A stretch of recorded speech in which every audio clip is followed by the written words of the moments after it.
All right. So, welcome, Vivian. So far, it's just you and I, but I figured with the late promotion that I wouldn't have a ton of people live tonight. But I wanted to get this final masterclass of the year done because in October, we're going to do a management workshop. And in November, we're going to build off of that management workshop and we're going to do a workshop on systems, but as it pertains to how help our teams. So I'm pretty excited about what we have coming up. So probably next week, towards the beginning of next week, I'll get some information out about our October event and then get some more information out about the November event as well as we kind of get into that. So I am going to share my screen here and we are going to go through it and get to it. So today's topic is the overcoming the do more fallacy. And I think for a lot of us, when we get pressed, when things aren't going our way, the response to that is to try harder, to give more effort, and to really try to push through, um, whatever challenge it is that we're facing. And there's nothing wrong with hard work. There's nothing wrong with effort. There's nothing wrong with trying harder. But there are times where our effort and the work that we're doing starts to produce diminishing returns for us. And so, what I want to talk about today is really how we create simplicity and impact through this idea of creating simplicity. And so, for those of you who don't know me well, my name is Brandon Allen. I run a company called New Work Revolution.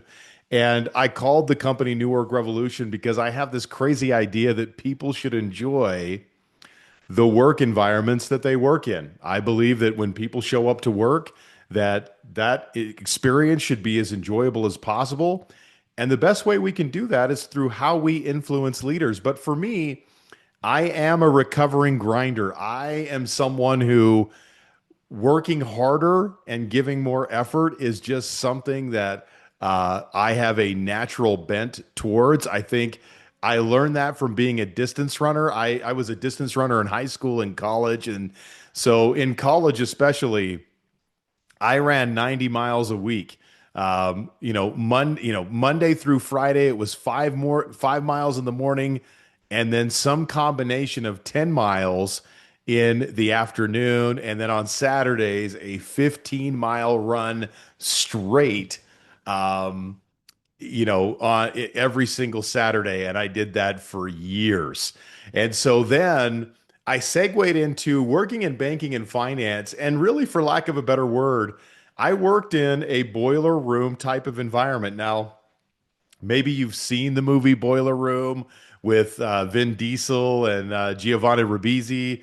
That is not unsimilar to a kind of environment that I worked in. And when you work in sales, especially phone sales, you got to work hard. I mean, it really is about the grind. It's about the dials. It's about how many contacts, how many appointments, all those kinds of things that you can set. And, the thing about running and the thing about my career choice early on is that it was really a fuel for uh, my fuel for doing those things was really the fear of not being good enough, and this idea that work was going to save me, like it was going to show that I was good enough. The harder I work, the more effort I give, the more I'm going to prove my worth to my bosses, my family, my friends, all those kinds of things. Now, since I've left the corporate world, I've spent a lot of time unwinding this mindset for myself and have supported a lot of other leaders to do the same. And listen, if you're someone who has a propensity towards grinding and really working hard towards things where it's, you're working all the time, never turning it off, it takes time to start to unwind this mindset. So we're not going to fix everything today, but we're going to start this process of thinking about the way that we work differently. And over the last 17 years, I've helped clients get better results where they've gotten better results at work, better objective measures, whether that be revenue, profit, less turnover, while also simultaneously, which I know this sounds good to everyone, reducing the stress that people have as a result of that. And so for me, what I can say is today I live a far more aligned life with my values and goals than I did in my 20s. In my 20s, it was all about work and getting as much work as done as I could and trying to be as successful as I can be.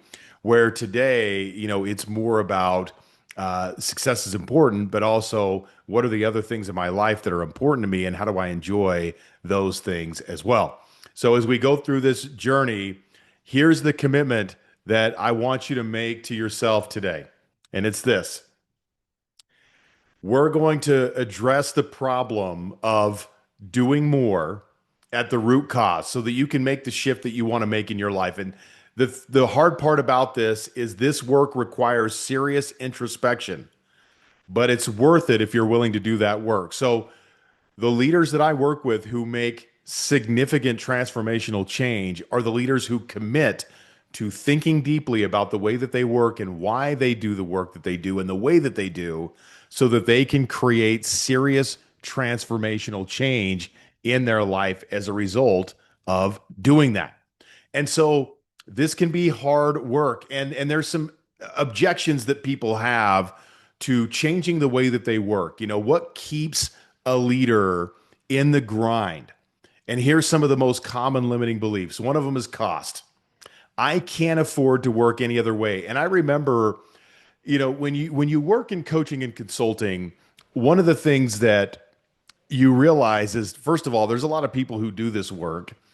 And what actually alarmed me getting into this profession is how few people actually make it in the work that I do. And so my greatest desire was to have a calendar that was full of clients that my demand was so high that I had wait lists and all these kinds of things. And I did that. And then what happened was a profound sense of stress, a lack of free time, marital discord. All these things happened when I had a calendar that was so full. And I remember being in such scarcity around money that I wouldn't hire anyone to help me. And I remember my wife saying, "Hey, you should probably get some help. Your calendar's really full. I can tell you're really busy. You're not really spending a lot of time at home. You're not really present." And I realized that I needed to get some help. But in my mind, I couldn't afford it. I can't afford to have the help that I need. And I know a lot of business owners who don't hire the people that they need because they feel like they can't afford it. Now, that may not be your issue, right? So don't get hung up on that. I'm not saying everyone has that issue, but cost is one of them. Trust is another one. And this is a big one. And almost everyone that I talk to has trust issues at some level. I don't have people I can trust to support me at the level that I could use support. So there's a lot of leaders that I talk with that say, "Brandon, I just don't have people that I can trust. So I've got to take on a lot of this work." The next one is tradition. This is the way our company and the world works. You just have to grind. You have to work hard. If you want to be successful, you got to give up some things. And what you got to give up is your health, your free time, your family, your enjoyment, like all those things, right? Like there's a trade-off to success. And so this is how the world works. So that's what I do. Fear is another one. My business will fail if I don't keep hustling or take my foot off the gas. My beliefs, right? Like hard work is who I am. If I'm not struggling, I'm not working. It has to be me. So there's a lot of beliefs that we have there that keep us trapped in this area.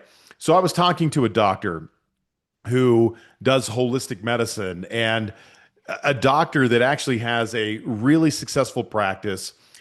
Not only is there a wait list of people to see this doctor, but people fly from all over the world to a destination type practice to get treatment and care from this doctor. But there were a couple of things that kept him in the grind, and one of them was this belief that no one can do this work but me. I'm the only one who can do this work. And because of that, he everything ran through him. I mean, he had to see all the patients, do all the treatment. No one was smart. No one was as smart as him. No one was as good at him in doing that. Well, of course, yeah, that's where he was stuck. And the second belief he had was his dad telling him years ago that the only way to be successful is to work as hard as you can, as long as you can, and never stop working. Like the minute you stop working is the minute that you're going to lack success, that success will elude you in this process, right? So he had these beliefs that really held him back from doing the things that he wanted to do because he was sure that his dad was right about work. He was sure that he was the only one that could do that work. And so he was stuck in that space, very successful, but also not enjoying his life at the level that he could. So here's the key question that I have for you tonight. I want you to think about this, and hopefully you're in a place, look, and you may not be, and if you're not, you can go back and watch this recording later because I will send this out to you. But here's a key question. If you were able to work in a more intentional, focused way, more consistently, while also reducing your stress level, what would show up for you in that? How would your life improve? So if you were able to work in a more intentional, focused way, more consistently, while also reducing your stress level, what would show up for you in that? Like, how would your life change if that was the shift that you could make? Because here's the thing about this. We can talk about making a shift and doing more things, and we can talk about being more intentional. But here's the problem with that, right?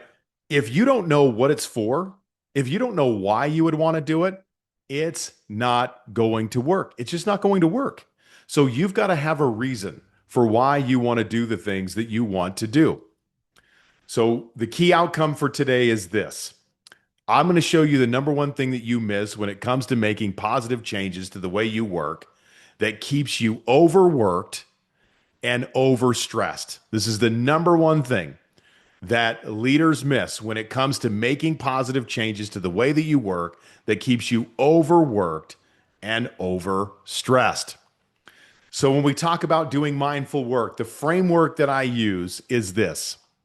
And when we talk about mindfulness, it's about being mindful about what we do and why we do it at all times. And really and realistically, this is the number one thing that leaders miss is they don't work in a mindful way. They work in an autopilot fashion. And why do we do that? Because that's how our brain works. Our brain relies on patterns, heuristics, and those kinds of tools to keep our brain from having to make constant decisions, right? There's just things that we do automatically, breathing being one of them, thank God, that that our brain just does. Because if we had to think about all the things that we have to think about in terms of how our body functions, the decisions we make, it would be overwhelming. We really couldn't do it. So we're fighting against this natural bent to pattern recognition. The mindful work framework is really about stepping back and assessing what we do and why we do it and having time to do that. Your attendance here at this masterclass is one of the ways and examples that you take a step back and assess what it is that you're doing because most of our days look like get up, do the same thing we did yesterday, same routines. Maybe we go to the gym, maybe we eat breakfast in the morning, maybe we go grab a coffee, we go to the office and we do the things that we always do at the office. That's just what we do. But there's really no intention around doing it. So we're going to step back and assess, and then we're going to examine the system. Where do we have design flaws in the way that we work today? And then we're going to make the adjustments that are winning adjustments to the way that we work that are going to allow for potential lasting change to happen and for your stress level and your activity level to decrease as a result. So let's talk about step back and assess. That's the first thing. We're going to take space in order to do this. So hopefully you have a pen and paper somewhere or some kind of a digital way to take notes because I wanted this to be a little bit more interactive. That's why I moved this to Zoom versus doing it on Webinar Jam, which tends to be more of an outward facing kind of medium. I don't love it. because of that. So I want this to be a little bit more interactive. So the energy audit is the first thing that we're going to do. So here's what I want you to do. I want you to take a minute. And if you don't have something to write this down with, or you have no way to do it, maybe you're in a car. Um, Here's what I want you to ask yourself, and then write this down. What activities at work energize you? What are the things that you do at work that energize you? And look, if you want to take this a step further, you can even think about this at home, right? What activities at home energize you? So I'm just gonna pause here. I'm gonna give you a little bit of time to write that down. What activities at work energize you? And so I know you're thinking about this. If you want to drop one of those activities in the chat, I would love to see what you guys come up with as you're writing this stuff down.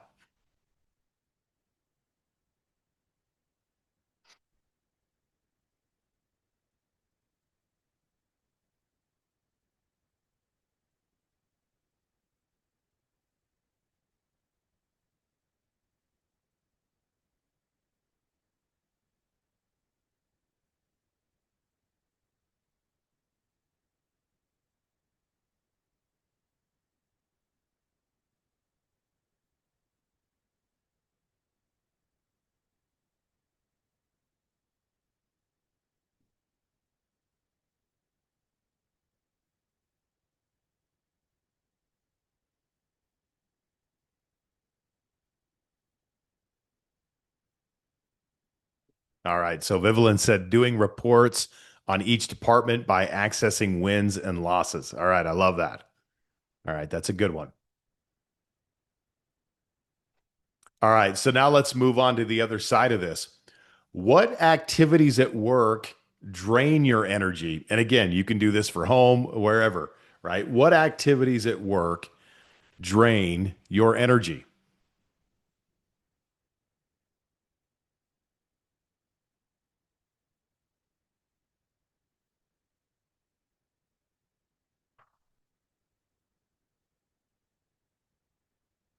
Ironically, reports and data analysis is something that drains my energy. And the irony of what's kind of funny about that is I went to school and I got a degree in finance because I thought I wanted to be an analyst. I thought I wanted to sit and stare at spreadsheets and do all that all day.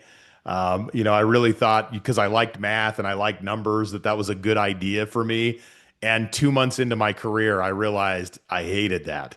I did not like that at all, right? So and that's one thing that it completely drains my energy, right? So all right, so Vivian also said resolving employee and patient complaint and conflicts. Um, and then Sarah said one-on-one conversations where my engineering managers drive the discussion instead of waiting for direction. Sarah, is that an energy? I would think that was maybe an energy giver, not a drainer. Yeah, I just got back from swimming with Arthur, so I'm catching up. Okay, did Arthur win, No, he or was was having and he did really well, so okay? I'm All right. Okay, happy. good. All right. Awesome. Well, thank you for coming. So, all right. So, think about what activities at work drain your energy. And again, we may not have time to go deep into like every single activity, but this is just something to think about and then go back and revisit later for you. Now, let's look at your lists. What do you notice about your lists? Where do the majority of your drains come from? Are there patterns there? Does it come from a certain theme?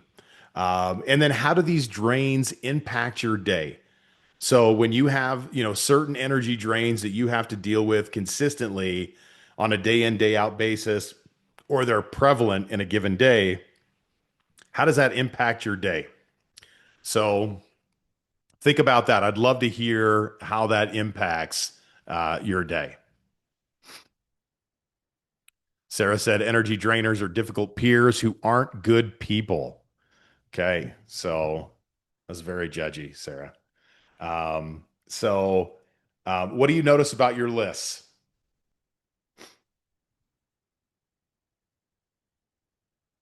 If you have an insight, I would love to hear it.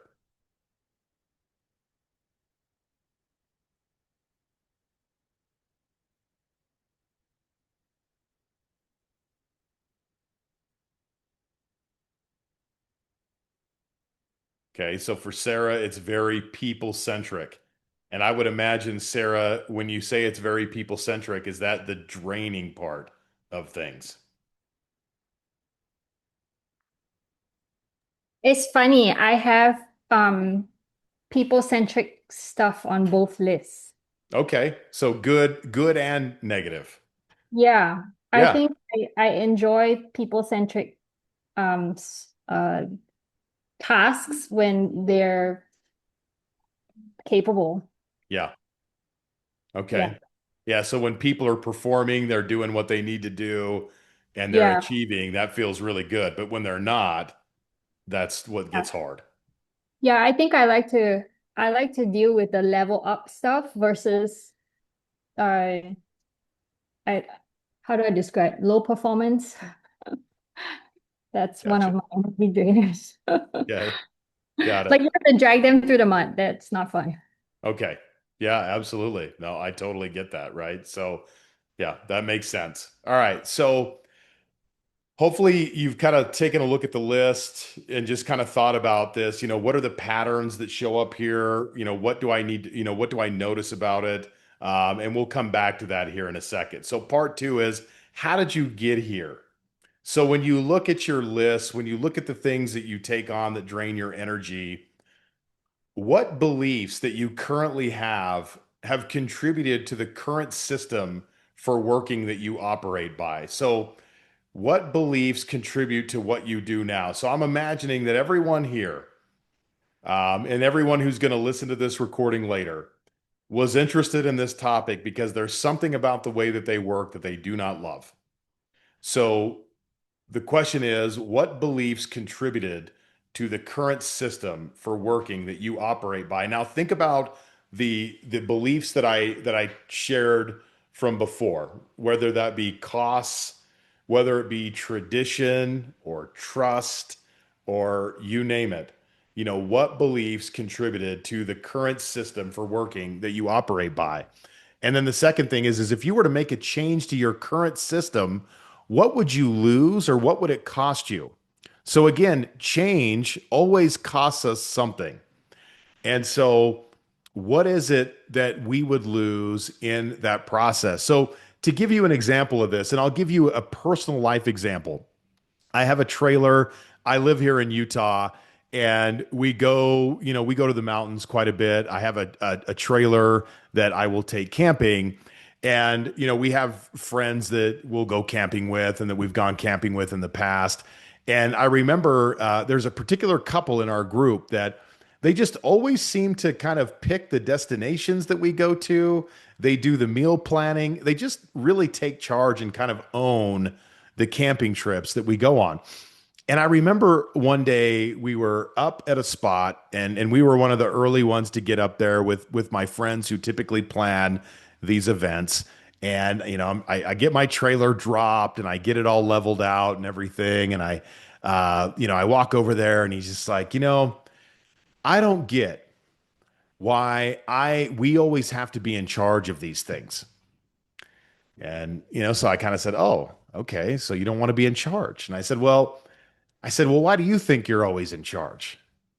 He's like, "I don't know." I'm like, and I said, "Well, is some part of you do you have a belief that well, you need to be in charge?" So, because you need to be in charge, then you typically are in charge. And I said, "Listen, for me, I said, I'll take more ownership of the trip. I'll do some part of the planning. But I said, if I know someone is going to take control and they want to, I've got plenty of other things I'm in charge of. I'm going to let you do it." And so we had a really good conversation about what agreements we wanted to make about trips that we put together and even challenging his beliefs about what he thought he needed to do in terms of putting a trip together. Like it had to be him, he had to be in charge. And so we all have beliefs, right? Like even with people, when we have people drains in our lives, there are issues with the way we train people that can be challenging. There's issues with the way we communicate with people because and one of those communication things can stem from this idea that people are adults, they should just know how to do their job and do their job. So When we have that idea, then we withhold communication because we see it as unnecessary. Then we become frustrated when the same people we withhold communication from fall short. They don't get the job done. And we think, I can't believe this person can't do their job. Even though we are the ones that withheld communication, we didn't give them the support that they probably needed to be successful.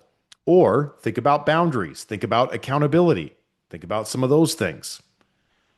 When we have frustration present, especially with people, it typically means that we need a better system for how we engage with those people. And sometimes that is in the form of agreements, sometimes that's in the form of boundaries, and sometimes it's recognizing that our own beliefs are holding a person back. So I worked with a chiropractor who had an associate doctor on his team, and he was really frustrated with this guy's success. He felt like this guy didn't do a good job of selling care, of getting people on care plans and selling care. And I said, well, I said, how do you walk through this process of care and selling care with him? Like, how does he do it? How does it work? And as he told me how he was doing it, I recognized that what the doctor was doing was inserting themselves in the situation at a pretty high level, like almost smothering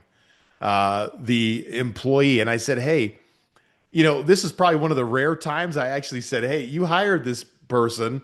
They're a professional. They have a doctorate level degree in this discipline. Why don't you let them figure it out? What's the harm in letting them figure it out? It couldn't be worse than how you're doing it now. Ironically, the owner realized, hey, I'm being too controlling here. They stepped back. They let him figure it out. And look, did he stub his toe a couple of times? Did he have some rough patches throughout that process? He absolutely did. But a strange thing happened along the way to that empowerment. He started to figure it out. He started to uh, notice and see areas where he could improve and deliver better care and better communication around care that allowed people to sign up and register for care plans more consistently.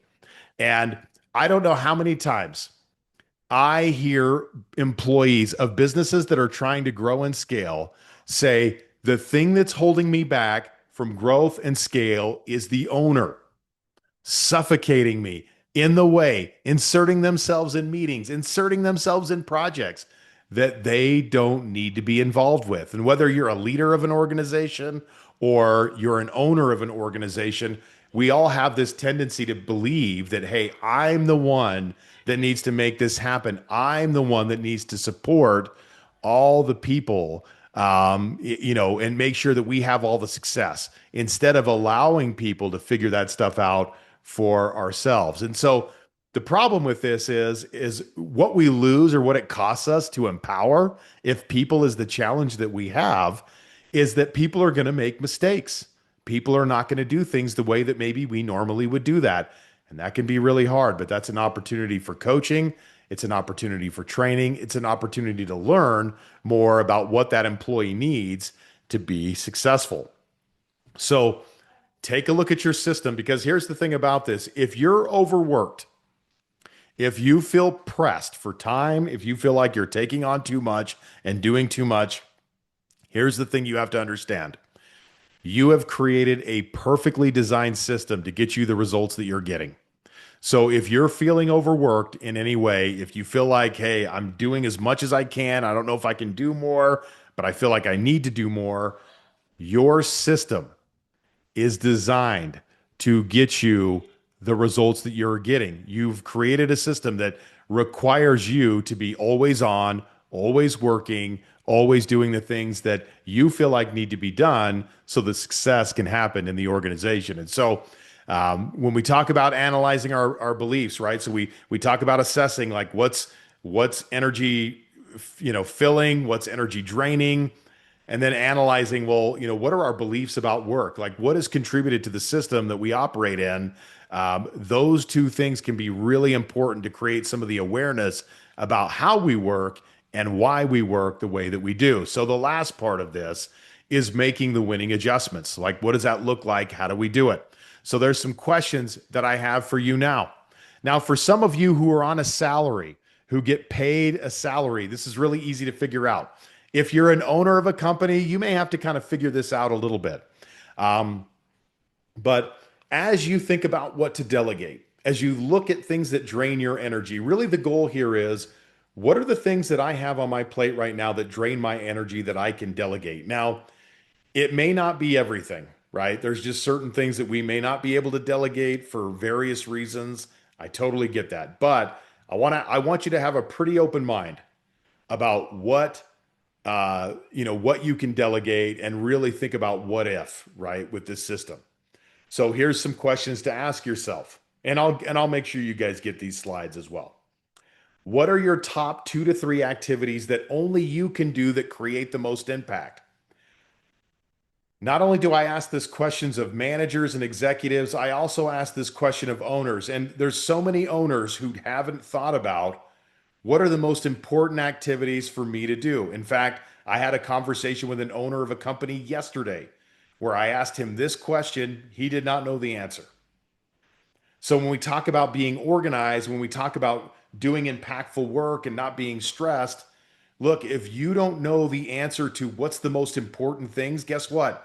As Vern Harnish said, if everything is important, then nothing is important.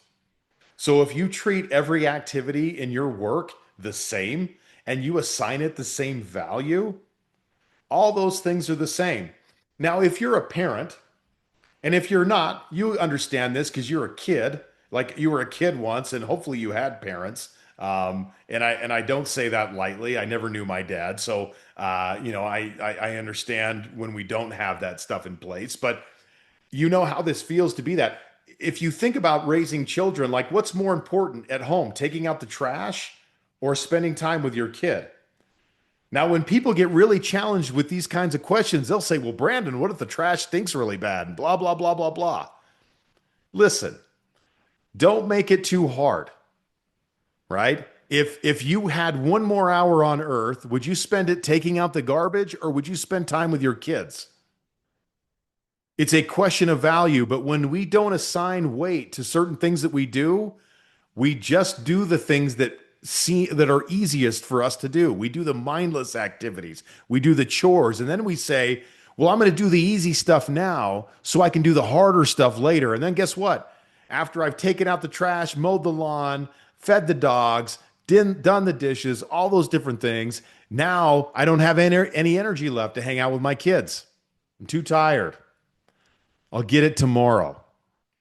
And this is what happens. When we're not clear on the top 2 to 3 activities that only we can do that create the most impact, it's hard for us to now separate other activities from that group of activities. And then the second question is, what is your dollar per hour value to the business? So look, if you're a $50 an hour employee or a $40 an hour employee, you should not do $15 an hour work. Now, if you have to, I get it. But a lot of times we don't. So we get stuck in this $15 an hour value stuff that really aren't the most important things for us to do. And as you look at your activities that drain your energy, can this activity be eliminated completely or executed by technology? And there's a lot of things that I've done in my coaching business over the years that I flat out looked at and asked myself, well, why am I doing that? And what if I just got rid of that and stopped doing it at all? And then I realized that nothing happened when I got rid of those things and stopped doing them, except for my peace of mind increased as a result of getting rid of that thing. And then there's technology. And I know so many business owners and leaders in businesses that do not understand their current tech stack and they're not utilizing their technology to the fullest. Now, who's guilty of that? I'm going to raise my hand. So I use a platform, a CRM called Go High Level. And Go High Level was kind of an answer in response to Infusionsoft, which I used to use.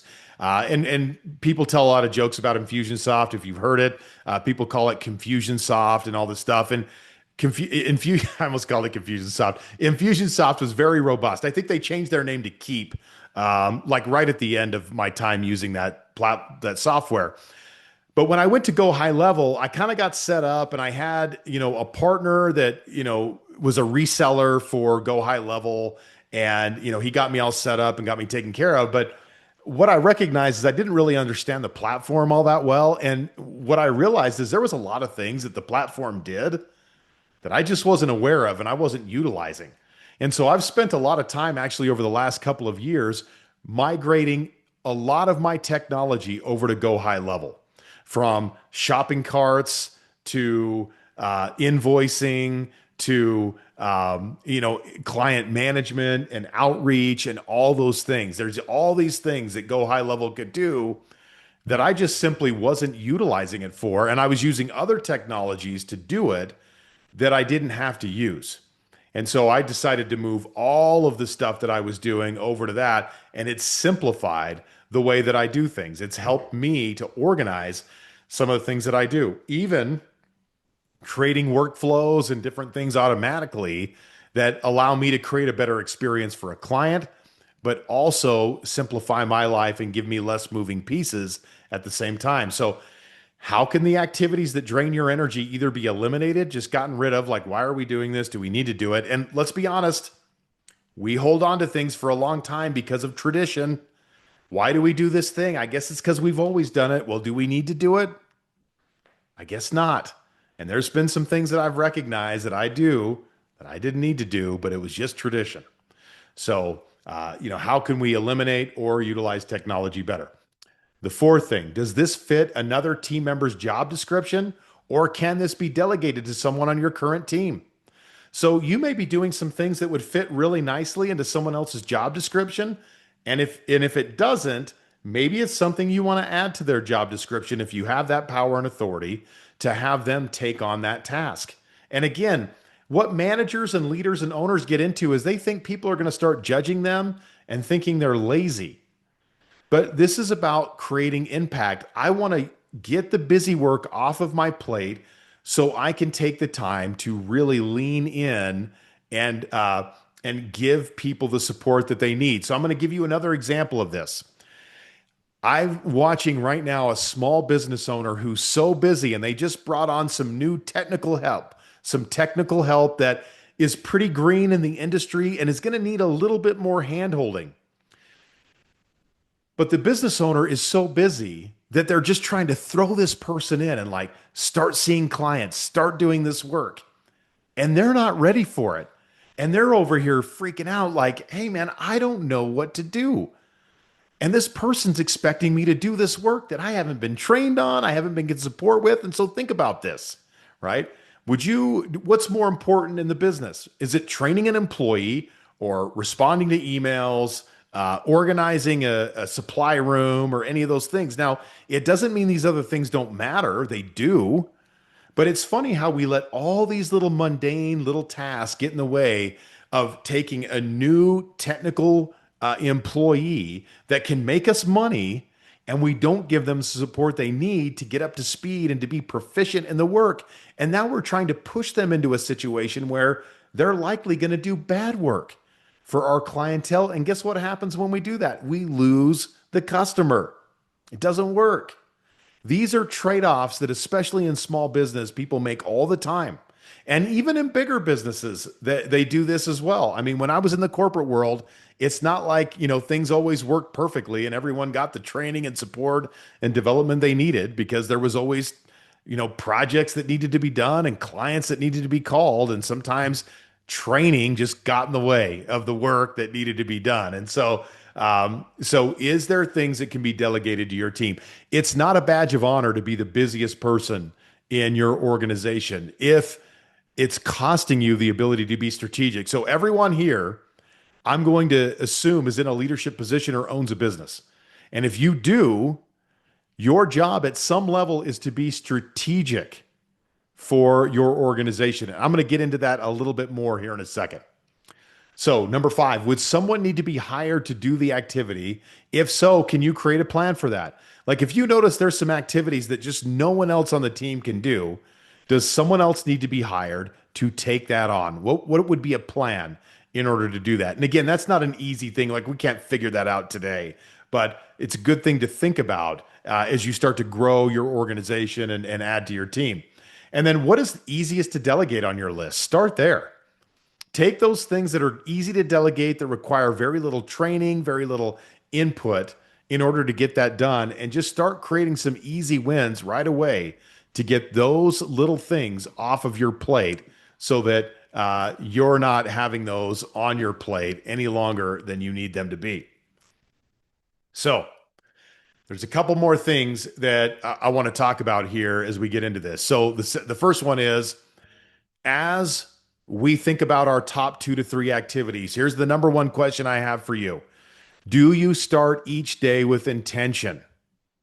Does each day have a goal for what you want to accomplish? What is a win in your day? And if you're like most leaders who, again, they're not mindful, they show up to work and they just fly into the routine that they always do. There's no consciousness around what they're doing or why. There's no question of, is this the best thing that I should be doing right now? And we accept the way that work typically unfolds that, oh, people have fires that need to be put out. Well, I am the firefighter, so I better do that. I have things that I need to do. The second thing is, do you create time and space for your most important activities? Do you do it? Does your calendar reflect right now the most important activities for you to do? Now, I'm going to give you an example of this, and I'm going to walk you through this, and I'm going to try to go slow with this. Sarah, I know you've heard this before. Some of the rest of you may not have heard that. I don't know who iPhone is, but I mean that could be someone that has heard this before or not. I don't know, but there's 4 high leverage activities that leaders do at work. And when we talk about high leverage, what we're talking about is work that we do that creates uh, multiple, like a multiplier in the impact that it gives.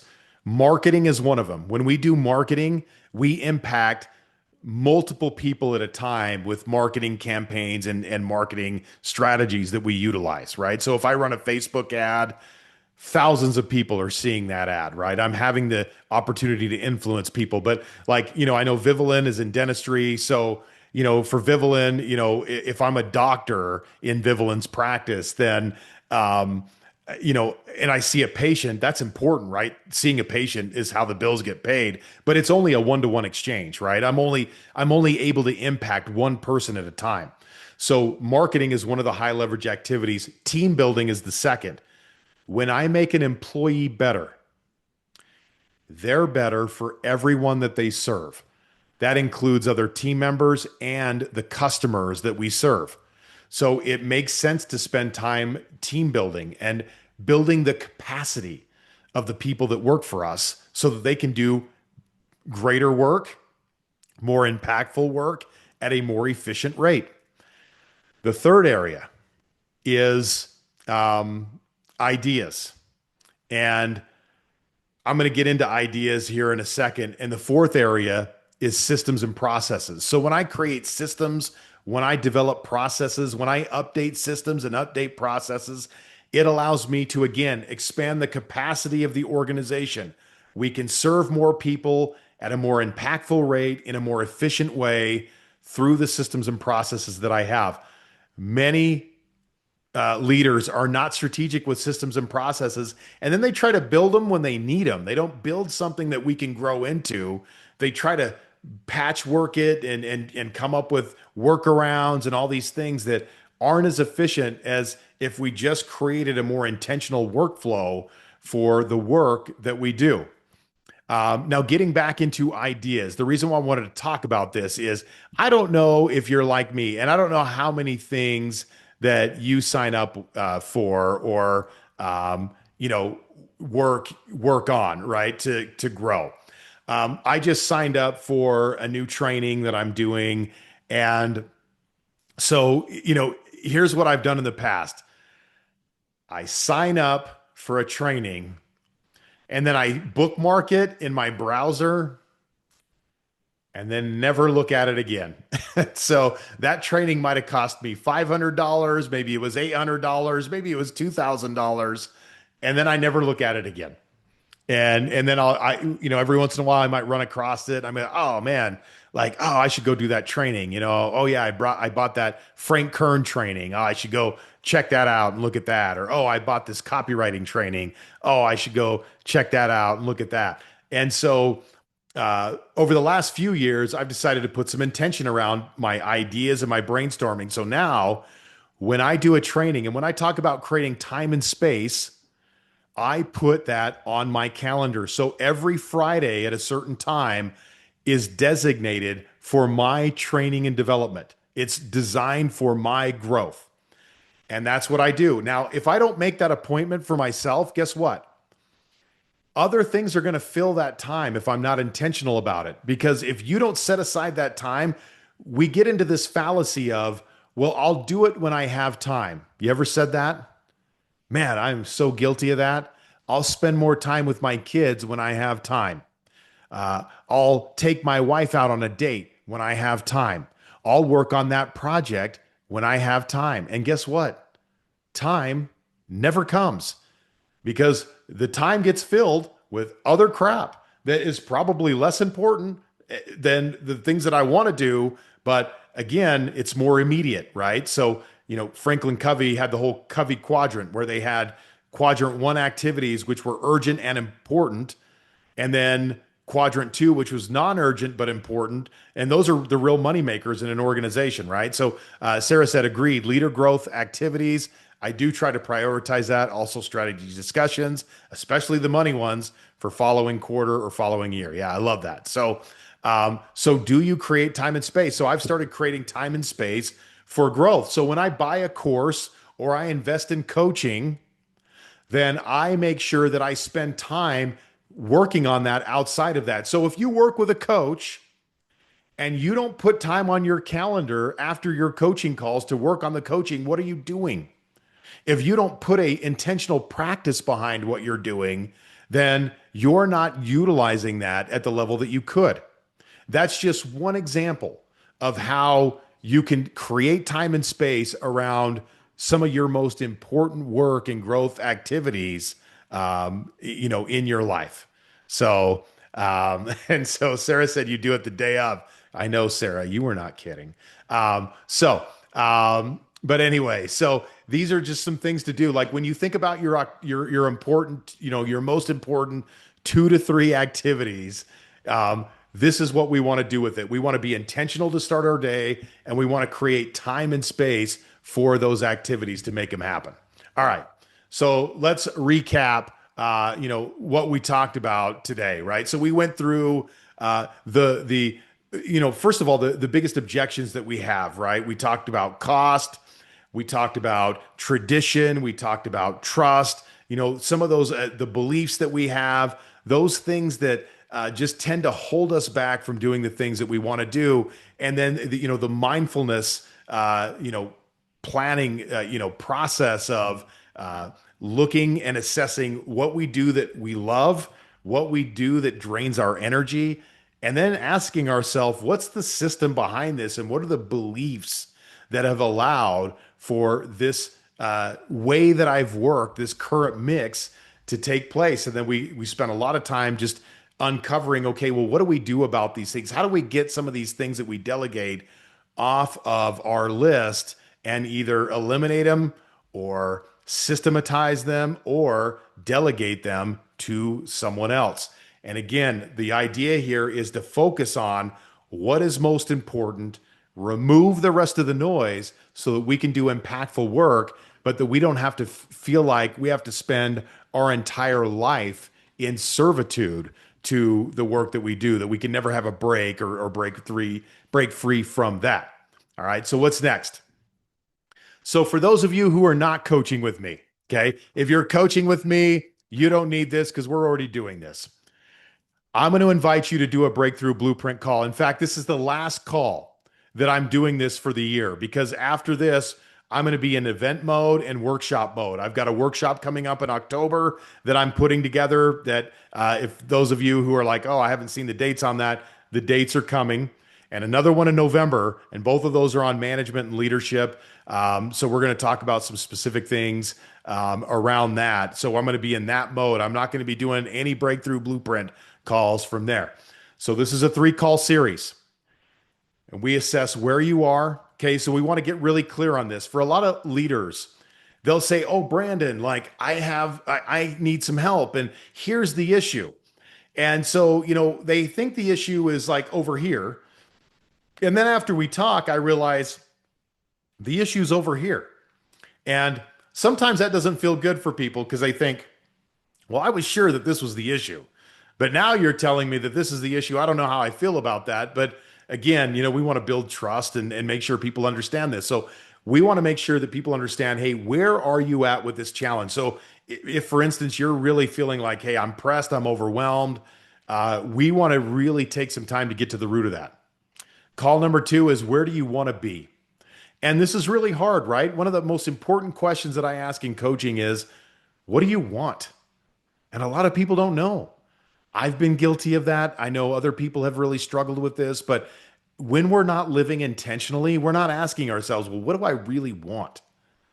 And call number 3 is what gets in your way? What are the challenges that get in your way? So by the time we're done talking, we will have looked at really succinctly and very clearly where you're at in your current situation, what's really going on, and then where do we want to go? Like what's the difference between where we're at and where we want to be? And then what are the things that are going to get in our way that we know are going to be challenges in order to helping us get there? So each session is an hour and we focus on that your specific situation in a very intentional and a very structured way. And the last thing about this is it's 100% coaching. You walk away with greater clarity and understanding about what your next steps are. That is the design of this process. So when people ask me about this, they say, okay, well, how much does this cost? It's nothing. Costs you absolutely nothing to do this. Now, people say, Brandon, that's absurd. Why do you do it? I don't understand it. There's 2 types of people that are going to be on this call or that are going to watch this video. The first kind of person is someone who just wanted to check this out. They thought the information might be good, and they're like, cool, I just want to check it out. And the second kind of person is the person who's like, I really need some help in this area, and I'm serious about getting some help. So this offer is for that person that has said, hey, I really need some help in this area. I really need to deep dive. Now, if you're working with me as a client, we're already going to spend some time doing that. And if you're a person who's serious about getting some support, but you've never had support before, what can be really hard is understanding, well, how does coaching work and what does it look like? So I let people have an experience of what this looks like before they ever buy, because I want them to know exactly what they're getting into and exactly how this is going to look if they work with me in doing that. I want them to be certain that, hey, this person can help me and this person understands me. And you know what? We click, we can have a relationship where this works. That's why I do it. So what this call series is not, for those of you who might be thinking about this, it's not a mindless sales pitch where I walk you to the same conclusion that I draw for every customer. In fact, there is no sales pitch. So I don't know about you, but I've been on a lot of calls with people who they promise me an outcome and they walk me through this conclusion that is just some mindless pitch that to some generic outcome that that they try to get for every client. Whether they can do it or not is another question, but that's what they do. And this, again, is not a scripted overview that is generic and not relevant to your situation, led by some kid who's 18 years old, reading a training manual and telling you what you should do with your life, even though they just graduated from high school. That is not what this is. The call series is not for people who don't own a business or are in an executive level position. Look, if you're not in management, if you're not an executive, if you're not a business owner, this call series is not for you.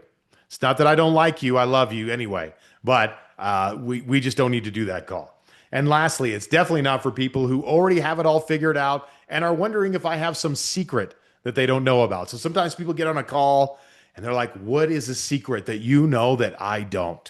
I know most things, but I just maybe there's a secret that you have that I don't know. I am not interested in doing that call at any time if I can help it. So that's who this is for. So, what happens if you don't do this? If you're the kind of person in that second group who said, hey, listen, I need some support, I need some intentional help, here's the thing: nothing bad will happen to you if you don't take action right now. I know that sounds weird, right? Nothing's going to fall apart, nothing's going to go away for you. But here's what happens is over time, these problems compound. So nothing will change either. So nothing bad will happen, but everything will stay the same. And that's probably what you don't want. So if you really want to change the current situation that you're in and do something different, then this is for you. The predictable path that I see for people who do not address this issue, and I've seen a lot of people in this position, they end up burnt out and they start looking for a hasty exit to their career or business because they don't see a way out when there is one. So I'm working with a client right now, and we've been trying to make this mind shift for this client from being an owner operator, which is what a lot of us are as owners, to an owner investor, to someone whose business does not depend on them to run and operate, that allows them to invest in other companies and start to build their business portfolio. So I'm working with the CEO, and she talked to a leader who runs the kind of business that she would like to buy. And this person is so burned out. This guy said to her, take it. Just take my business. You can have it. And he's like, I just want to be done. You can have it. And this is a business that's generating revenue, it's generating profit. But the guy is so burned out. He's so done. He's trying to hand her his business. Just please take this off my hand. I'll just show up for work and work. Now, it's absurd, right? I mean, first of all, we vet these deals like way more significantly than that anyway to get into that. But look, as ridiculous as that sounds, I run into people all the time who are just so burned out that they hate their career, they hate their life because they're so overburdened with the way that they work. And a lot of the reason that they work the way they do is because the way they think about their work, the beliefs they have, and the commitments that they've made to working the way that they have that keep them trapped in a situation that they absolutely hate. And I'm just going to tell you this right now. You do not have to work that way. You do not. And if you do work that way, it's a matter of choice, and that is it. So to get the call series, this is the link. And I'm going to send this out to everyone when I do the replay as well. But it's go.newworkrevolution.com/breakthrough 434700. Go.newworkrevolution.com/breakthrough 434700. So here's a final thought here as we get into this. There is nothing the busy man is less busied with than living, right? There is nothing that is harder to learn, right? Is how to live, right? Seneca said that, and it just completely resonated with me. So, thank you guys so much for being here. Last masterclass of the year, I think. So thank you guys so much for being here. If anyone has any questions or any final thoughts, I am happy to do that. Right now, we have maybe a minute or two if you want. If not, you can go. We're done. And we'll go from there. Sarah, thank you so much for being here.